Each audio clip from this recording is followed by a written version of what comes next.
This is Pepsi's A-List. Stay tuned for the finest stand-up comedy.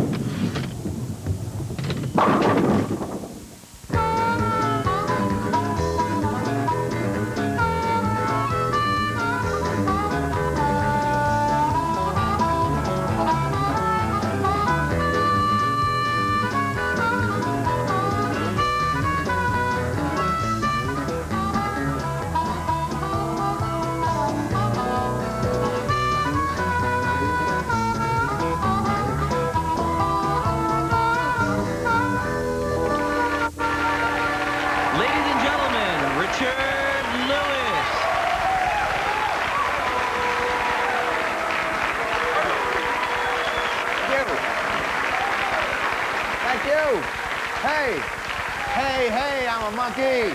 Thank you. Plenty. What an audience. I love you. Because you're not my, relatives, and you're fabulous. Welcome to the A-List. This is a tremendous night tonight. We have, two of my favorite comedians, Robert Schimmel and John Ross. They're hilarious and fabulous. Come on, let's make them feel welcome. Come on. You know why? Because that's enough. That's it. Because they're upstairs, all comics, you don't know what they do. They're up there, they're crying, they're weeping, they're calling rabbis and priests all over the country before they go on, so you have to know that. Not funny, just a little bit of information. I want you to know that.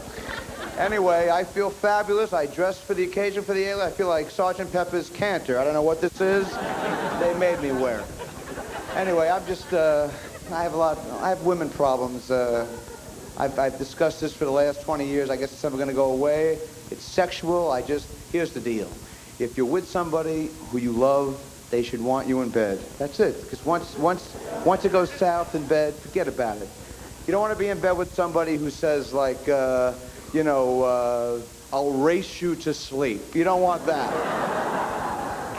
I knew she didn't want me. I mean, like, during foreplay, she had repellent on, and she wore a Rubik's brow, which I felt was a bad thing, and turtleneck lingerie, and I said, don't you want to have an orgasm? She said, no, I'll save it for a rainy day. Come on. I said, come on, don't you want to make love at least? She said, no, I'll have intercourse if I can combine it with learning a trade. But that's a recession, and I understand that. But when you make love with somebody and you're hugging, you don't want your lover to say, get out of my face. I mean, come on. It's crazy. But then finally we reached a compromise. She said, we can sleep together if we sleep perpendicular, which is hard, So rather than cuddle, we slept in like the knife and fork position, which I felt was bad. It's bad. I mean, I really loved her. She broke my heart a little bit, we're getting undressed, and she says, state your business. I'm sorry, that's it. And then during foreplay, she says, okay, I get the point. Come on. And then after, I felt I was pretty good, before we actually did the act. And she says, what's next, wise guy? That to me that's bad. And then while we're making love, she says, 1 Mississippi, 2 Mississippi.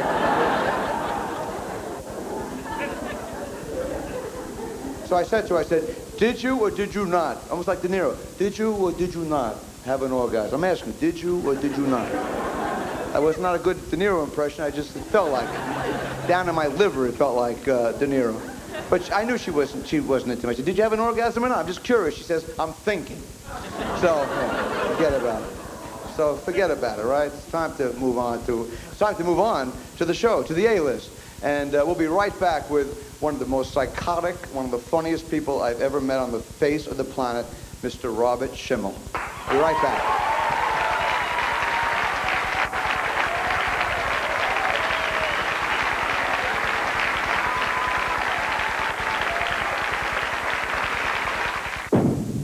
You're watching Pepsi's A-List. Fabulous.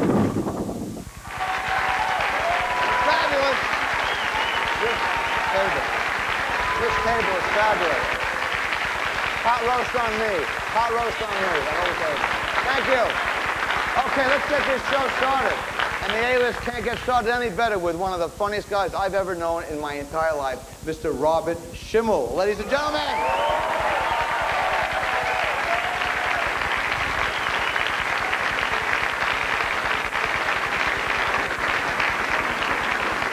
Thank you very much. It's nice to be here. It's fun to be in California. The police are kind of weird here. They ask you stupid questions. Do you know why I pulled you over? Because I have pot in the glove compartment? Want to step out of the car, please? No, it's too hot. Get in my car. I got the air conditioner on. If you get a ticket, you can go to traffic school and they make you watch movies for like 8 hours, head-on collisions, mannequins flying out the windshield. At the end of the movie, the instructor goes, now, what have we learned by this? Never let a mannequin drive your car. And people say that flying is safer than driving, and they say the weirdest things on the plane. This plane is equipped with 5 emergency exits, not including the big one that'll be created on impact. In the event of a water landing, your seat cushion can be used as a flotation device. Till the sharks come. And then it's a bobber.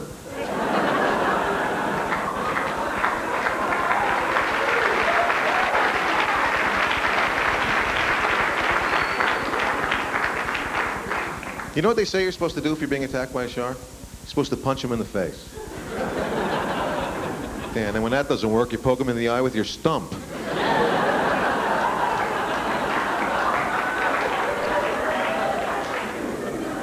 Punch a shark? What if he wasn't even going to attack you? What if he's just curious and he's swimming by and you go... Ow! Hey, what'd you do that for? I thought you were going to attack me. Yeah, well, I have to now. I was going to let you go, but the other sharks are watching. It doesn't look good now.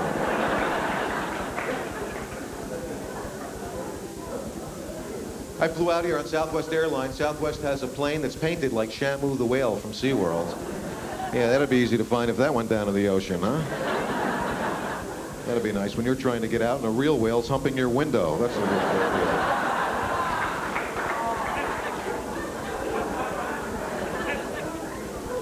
I saw a plane crash on CNN. They had a guy standing out in the field going, yeah, the plane came down over here, smashed into this car, decapitated the driver. He's apparently dead. No, the head's alive by itself. Hey, over here, behind the bush. What would you say? What would you say if you saw something like that? Hey, you okay? Yeah, I can't feel my legs. Don't look down.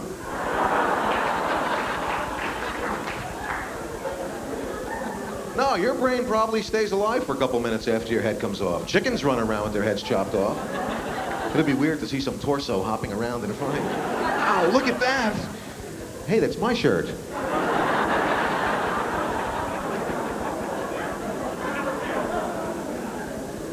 You know what's weird about plane crashes? When you watch the news and they say that people have to be identified by their dental records. Because if they don't know who you are, how do they know who your dentist is?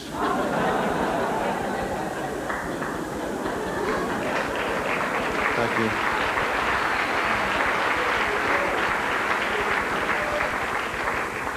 I saw an ad for a Time Life book. A guy jumped out of an airplane, fell 30,000 feet, his chute didn't open, and he lived to tell the story.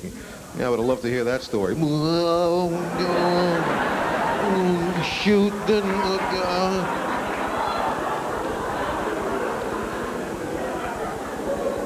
I hate those Time Life books.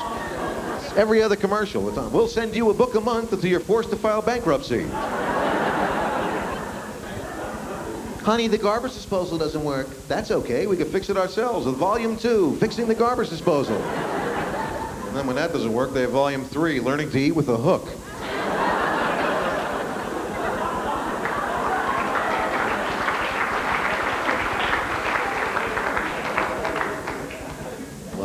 Sally Struthers with that little kid, just 55 cents, the price of a cup of coffee feeds this kid and his family for a week. Yeah, where is that? Because I want to move there.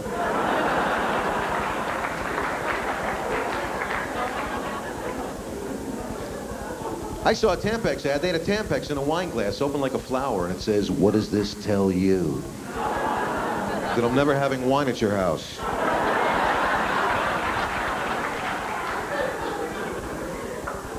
writes these ads? Susie, how could you work 8 hours a day and look so young and fresh and vibrant? Stay free maxi pads. What, is she smoking them? How does that work?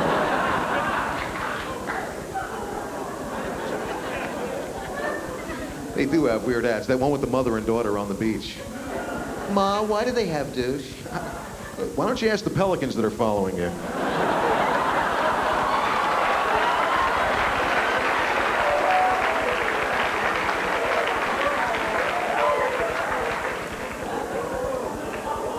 No disrespect to women, I just don't believe you have these conversations with your mothers on the beach. I mean, guys don't have that kind of relationship with their dads. Dad, I took a shower and everything, and my groin still smells funny. Stop smelling it.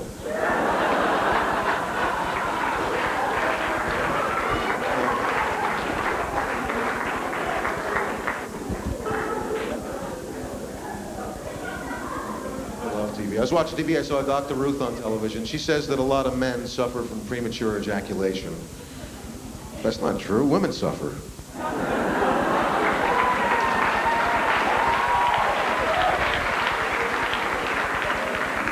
Any guys here suffer from premature ejaculation? Oh, woe is me. You guys have been a great crowd. Thank you very much.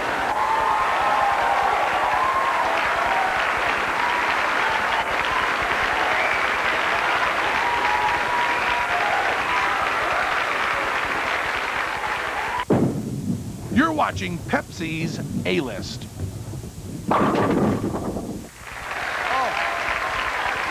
Robert Schimmel. Whoa. Wow. I feel so healthy now. Fabulous.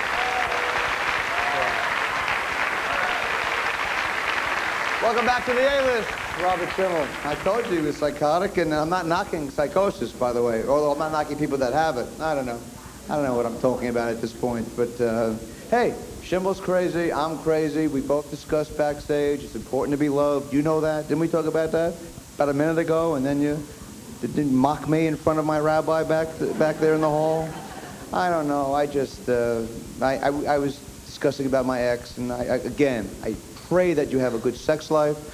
And pardon you? What happened? I'm sorry. People are belching. There's a whole belch flu going around now, and I just, I really pray you have it. Although I'm not that religious, I went to a Reformed temple. The biggest sermon we had was what's new in pound cake, so it wasn't really that major. But my ex was caught up in this JFK, frenzy now, and she actually denied that I was even involved sexually. She said, that she cited this one penis theory was not true, that I wasn't there, that there was like 3 other people around the room when that wasn't me. Which I felt, was unfair, but I don't know. You gotta be loved, and she, obviously she was hostile. I mean, you don't have an orgasm and say to your lover, "Take that," that's, And then after we made love, she says, "Am I excused now?" Come on. But I'll be fine. I'm going to this in Santa Fe. There's it's very hip there. Going to a penis awareness clinic. They have Anyway, I'm aware of this next gentleman. He's truly one of the finest comedians in America, and you're gonna enjoy him, and he certainly deserves to be on the A-List. Ladies and gentlemen, make him feel at home, Mr. John Ross.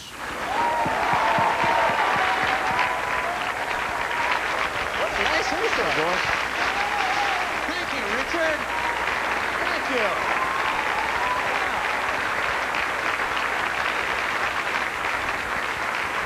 Wow.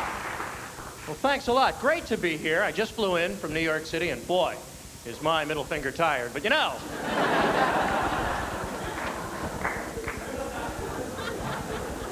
I grew up back east, and I still have an apartment in New York, and I go back and forth between LA and New York. The difference between the two places, basically this.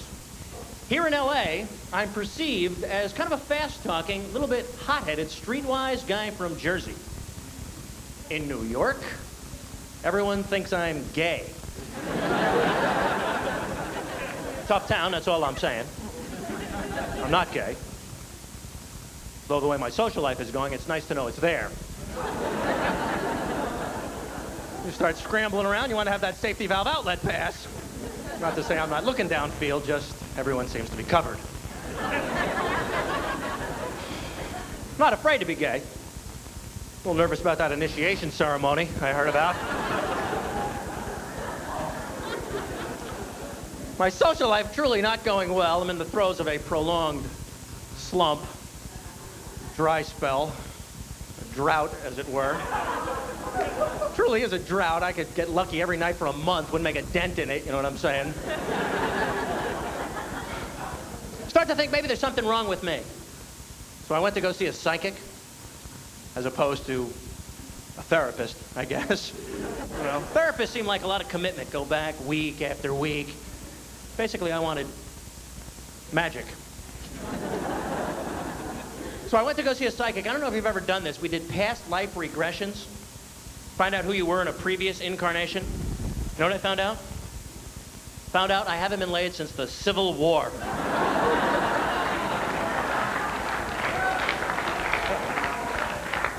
Talk about 7 years ago. It's my own fault. I know that. Take responsibility. You know, I'm a psychiatric hypochondriac. I hear about a problem. I'm sure I have that problem. I got to run out by the newest self-help book. I just bought this book, Men Who Are Afraid of Commitment. But I didn't buy it. I took it out of the library. But, okay, I didn't read it. I skimmed it still. It's a real book. I didn't make that title up. It's in the long line of those self-help books. I think the most famous one called Women Who Love Too Much. Have you heard of that one? That one I bought because I thought it was a directory. It would have... thought it was going to have the actual names and numbers, maybe a triptych, tell you where to stop and get gas.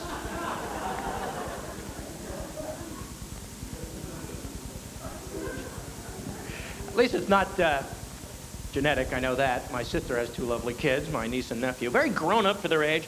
One reason, they encourage the kids to call them by their first names. They're little kids. I never hear them say mommy and daddy. It's Steffi and Mark. I think that's weird.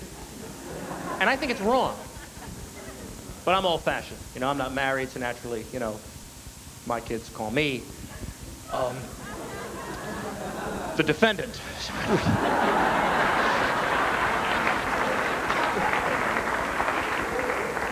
It's a joke! Don't have any kids. So I do have a foster child. For several years now, I have a little girl in Thailand. I send her money, and she sends me drawings of a hut. It's not a good deal. It's a great deal. More people should do it. I recommend it very highly. It's neat. You get a picture, a name, occasional letters. But you're not really sending money to that kid. You're sending money to a centralized fund, then split up by the entire village. You think about it, that makes sense. You can't send money to one kid. Kid next door can't be starving to death, flies buzzing around its head. Your kid's got a new Walkman and a skateboard. Whoa, got me a foster sugar daddy, all right.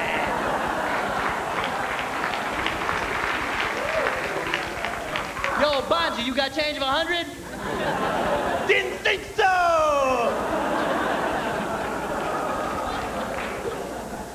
One kid can't be starving while the other one's rich. That'd be like this country. Wait a minute. My brother just got married. I went to the wedding. It was in Israel, where he lives. He lives there because he's studying to become a rabbi. Honest to God truth. He's already a certified public accountant and a lawyer. Apparently attempting to become a Jew cubed.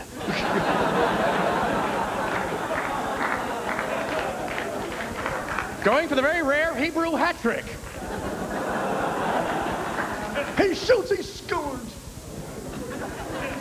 It was fascinating to be in the Middle East, cradle of civilization. I took the opportunity to visit Egypt, and I went and saw the pyramids. Unbelievable. They make quite an impression. A lot of rocks piled high was the impression I came away with. You gawk at it, and you think, my God, how did they do this? Moreover, why did they do this? I think it was the Pharaoh wanting to keep these people busy. You know what I'm saying? Jobs. I think we can see from our own economy how people get a little antsy when they're out of work. Highway project going nowhere. A lot of those late night commercials. Have you always liked working with rock? Like piling things high? Want to help a pharaoh ascend to heaven? Then pyramid building could be for you. Just call this guy, that guy, that guy, this guy, this guy, that guy, that guy, this guy. Call now.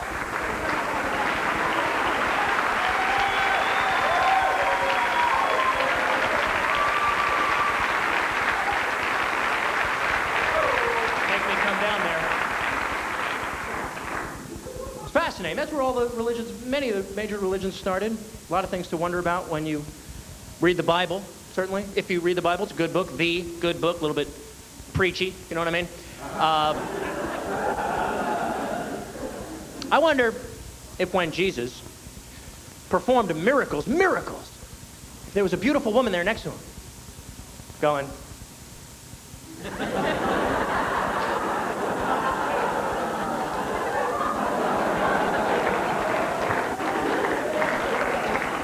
no, I don't know, maybe Jesus was there. I've got a fish. I've got 2 fish, thank you.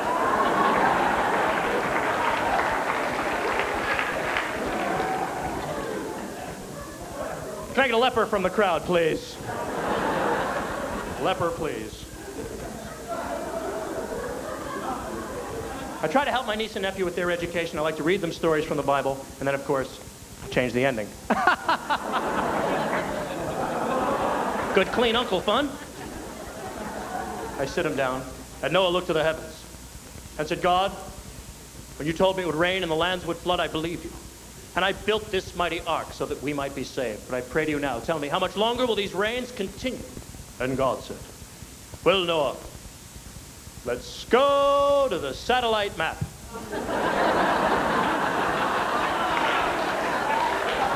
See a high pressure front moving over Mesopotamia. It's going to meet with a warm front over the Dead Sea. Let's go to the 40-day, 40-night forecast. Thank you very much.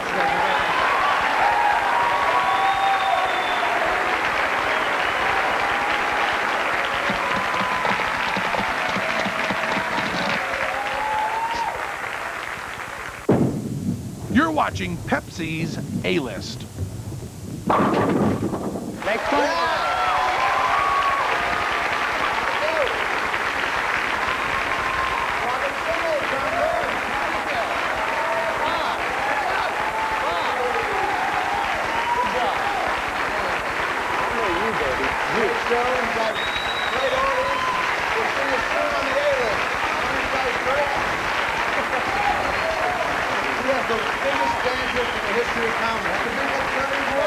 Ski report coming off our show. Yeah, Brandon, you can't even see Denver. It's like only Manson could find it on that shirt like that. And I'm kidding Manson followers, you know that. I'm kidding everybody. Although I'm not a fan, but I'm kidding them. But anyway, what? Do I have it too? I have like, it's horizontal dandruff. Yeah. What? Did you get that from Elton John? Think I'm proud of this? I'm not proud.